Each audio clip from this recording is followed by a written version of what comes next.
Baby Faye and the Heartless Baboons was out of the question. Yeah, that was one of the suggestions that I had, and it wouldn't make any sense to people now. Like government cheese does. Like government cheese does. Yeah, government cheese is just two words that sound good together now, as far as anybody knows. Delicious words. But we were on the way to play our first gig at a frat party, and I was riding with Scott, and he was driving, I was in the passenger seat, and I said, "So what's the name of the band going to be?" And he just looked at me and said, "Government Cheese." I said, "Okay, that's it." No more thought than that. And I had a fella come up to me in a bar saying, "Do you ever eat that government cheese in jail or in a homeless shelter?" And I said, "No." I said, "Why you call yourselves that?"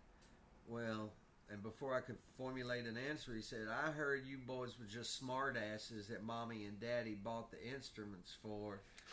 And I just took that on the chin. And we wound up sitting at the bar together, and he pulled out this pint of whiskey from his jacket without the bartender seeing, and me and him hit off that whiskey bottle several times. And he became kind of a buddy, but it didn't start well at all. It's the way it started. I thought it might turn into him punching me, and me seeing if I could punch back. But that's the only real trouble we had with the name.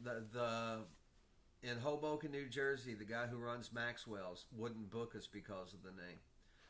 I think up north it had more of a poverty connotation to it, and down south, government cheese is just something that everybody had.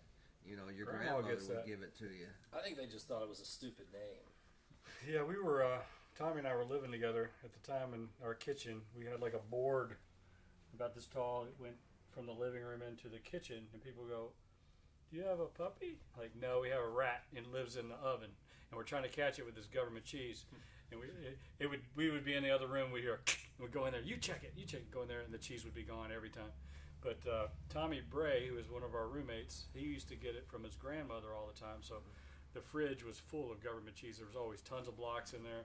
Cook's beer, and Lee's famous recipe chicken, because he and Tommy both worked there, and they would take the chicken home every night that was left over, and so all we had was chicken, cheese, and Cook's beer. And so we would look in, what do y'all want to be called tonight, or whatever. So government cheese seemed appropriate. That's why peanut butter's better on a rat trap, because they have to sit I there. learned that They have to later. sit there and lick it, whereas the cheese they just snatch it up and run away. We weren't very good rat catchers back then, so